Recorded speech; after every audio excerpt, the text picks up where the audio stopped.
Ευχαριστούμε που δέχτηκες την πρόταση, την πρόσκληση να μιλήσεις στο πρώτο περιοδικό που εκδίδουμε, το ΕΡΚΑΝ. Ευχαριστώ. Και θα ήθελα να σε ρωτήσω ποιο ήταν το κίνητρό σου να συμμετάσχεις και μάλιστα 2 φορές στο μαθητικό διαγωνισμό που διοργανώθηκε από το Επιμελητήριο Φιότητας και επικουρικά και τα υπόλοιπα επιμελητήρια της περιφέρειας. Και θα ήθελα να μας πεις αν η συμμετοχή σου ήταν για λόγους διάκρισης, για να αποκτήσεις κάποια εμπειρία επάνω στην επιχειρηματικότητα, για να αξιολογήσεις τις δυνατότητές σου, για το έπαθλο.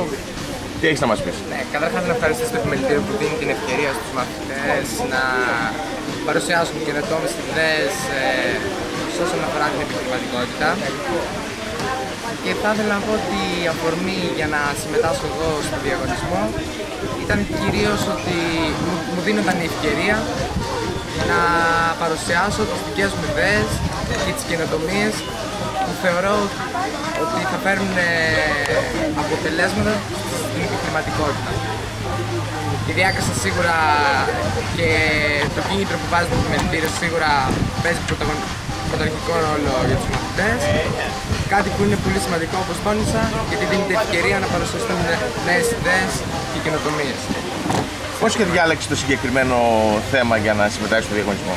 Το θέμα το διάλεξα γιατί θεωρώ ότι λόγω της οικονομικής κρίσης που βιώνει αυτή τη στιγμή η χώρα μας, για να βγούμε έξω από αυτήν, σύμφωνα με μελέτες που έχω διαβάσει, διαπιστώνω ότι πρέπει να επικεντρώσουμε το ενδιαφέρον μας στον πρωτογενή τομέα πάνω με νέα προγράμματα, καινοτόμες ιδέες, κάτι το οποίο κάνει θεία με τη οικονομική, δηλαδή η επιχείρησή μου. Πιστεύεις ότι η διάκρισή σου θα συμβάλλει σε μελλοντικές σου αποφάσεις να ασχοληθείς με την επιχειρηματικότητα, δηλαδή θα σε επηρεάσει στην μελλοντική σου καριέρα αυτό το πράγμα?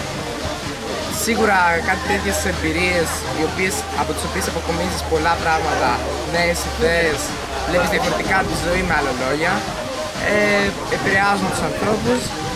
Δεν μπορώ να σκεφτώ το μέλλον, πρώτος στόχος μου είναι οι σπουδές, αλλά αργότερα δεν θα έλεγα και όχι, γιατί θεωρώ ότι η επιχειρηματικότητα προσφέρει στην ανθρωπότητα μέσα από τις ιδέες της και τις καινοτομίες της.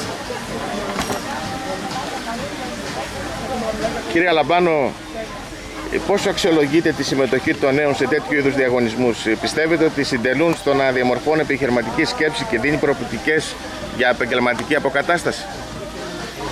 Καταρχήν και εγώ να ευχαριστήσω το Επιμελητήριο για την αξιόλογη προσπάθεια που κάνει και για το κίνητρο που έβαλε στους μαθητές να αφιερώσουν χρόνο για την επιχειρηματικότητα.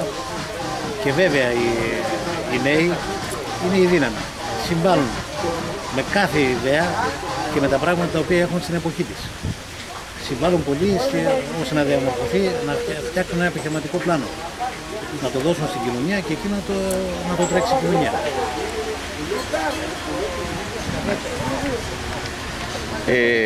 Αλέξανδρε, πιστεύεις ότι η καινοτομία παίζει καθοριστικό ρόλο στο να διευρυνθεί η επιχειρηματική δραστηριότητα? Εννοείται πως για να διευρυνθεί η επιχειρηματική δραστηριότητα χρειάζονται νέες ιδέες, αλλαγές, ριζοσπαστικές κιόλας. Και πιστεύω ότι αυτό επιτυχάνεται και μέσα από τους νέους. Δηλαδή οι νέοι φέρνουν το μέλλον. Κάτι το οποίο η επιχειρηματικότητα το δείχνει ολοφάνερα. Η επιχειρηματικότητα είναι αυτή που φέρει ανάπτυξη στη χώρα, πρόοδο και εξελίξεις. Οπότε δηλαδή η καινοτομία για σένα, αν αδελφωθεί με την επιχειρηματικότητα, θα φέρνει καταλυτικά, ας το πούμε, αποτελέσματα στην ανάκαμψη της οικονομίας. Ακριβώς. Όπως είπαμε, θα υπάρχει ανάπτυξη. Και γι' αυτό επικεντρωνόμαστε και στον πρωτογενή τομέα, γιατί οι υπόλοιποι τομείς στηρίζονται πάνω σε αυτόν. Και η χώρα μας, λόγω των ευνοϊκών κλιματολογικών συνθηκών, πρέπει να στηριχτεί σε αυτό το οποίο έχει. Όπως είχε πει και ο Ηλίτης, η Ελλάδα, αν την αποσυνδέσεις, αποτελείται από καράβια, από ελιές και κρασί. Δηλαδή οι ελιές και το κρασί είναι στον πρωτογενή τομέα. Γεωργικές καλλιέργειες, κτηνοτροφία και ό,τι άλλο συμπεριλαμβάνεται σε αυτόν. Βλέπω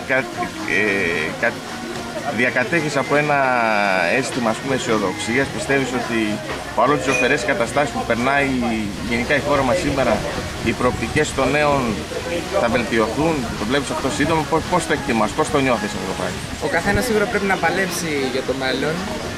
Θεωρώ και το έχει δείξει και μέχρι τώρα η πορεία της Ελλάδος ότι υπάρχουν πολύ καλά μυαλά, ας το πούμε, που θα φέρουν αλλαγές, τα οποία όμως πρέπει να προωθηθούν και προωθούνται μέσα από τέτοιες ενέργειες. Όπως τα επιμελητήρια έκαναν φέτος με τον περιφερειακό μαθητικό διαγωνισμό, που είναι καινοτομία. Δεν μου λες τώρα εσύ σαν νέος άνθρωπος, ας πούμε, προφανώς θέλεις να δεις μια καλύτερη κατάσταση στη χώρα. Τι θα πρότεινες στους πολιτικούς μας, δηλαδή ποιες αλλαγές θα ήθελες να δεις, ποιες πρωτοβουλίες θα ήθελες να αναλάβουν οι πολιτικοί μας για να βελτιώσουν, ας πούμε, το οικονομικό κλίμα? Τι θα τους πρότεινες? Καταρχάς, για να ευνοηθεί γενικότερα η λειτουργία της κοινωνίας και μετά μέσα αυτό και το οικονομικό κλίμα, θα πρότεινε στους πολιτικούς να φέρουν ριζοσπαστικές αλλαγές στην εκπαίδευση και στην παιδεία, η οποία απεικονίζει τον πολιτισμό.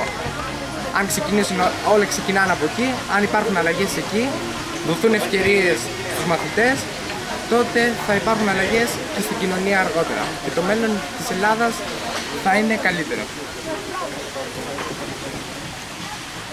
Κύριε Αλαμπάνο, τελευταία γίνονται σοβαρές κοινωνικονομικές αλλαγές, οι οποίες σε μια προσπάθεια, ας πούμε, του κράτους να βελτιώσει την κατάσταση. Πιστεύετε ότι αυτές οι αλλαγές που γίνονται τώρα θα συνδράμουν προς τη θετική κατεύθυνση? Πιστεύετε ότι αξίζει τον κόπο να μπούμε σε αυτή τη διαδικασία, ή απλώς κάνουμε τον κόπο μας και χαλάμε και τις κοινωνικές μας σχέσεις, τις οικονομικές μας δυνατότητες κτλ?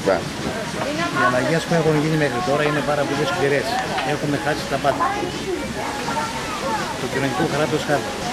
Βέβαια, αν είναι για το καλό της χώρας, θα το δεχτούμε και θα το δεχτούμε όλοι μας.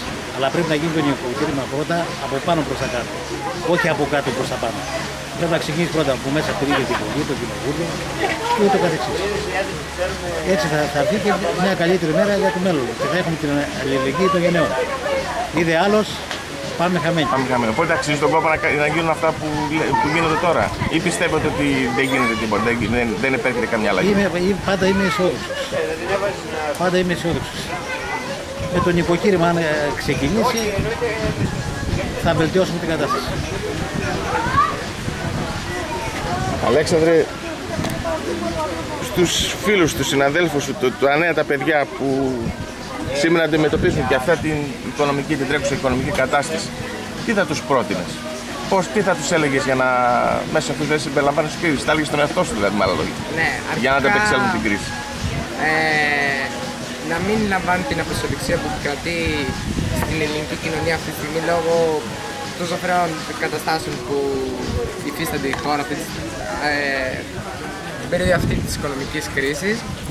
Να μην τα βάζουν κάτω, να προσπαθούν και πάνω απ' όλα να μην ξεχνούν ότι η μόρφωση και γενικά η γνώση είναι δύναμη και να προσπαθούν μέσα από αυτήν να κάνουν πραγματικότητα τα όνειρά τους, τις ιδέες τους και να προσπαθήσουν να επιτευχθούν αυτές εφόσον είναι εφαρμόσιμες στην κοινωνία για το καλύτερο μέλλον και καλό της πολιτείας.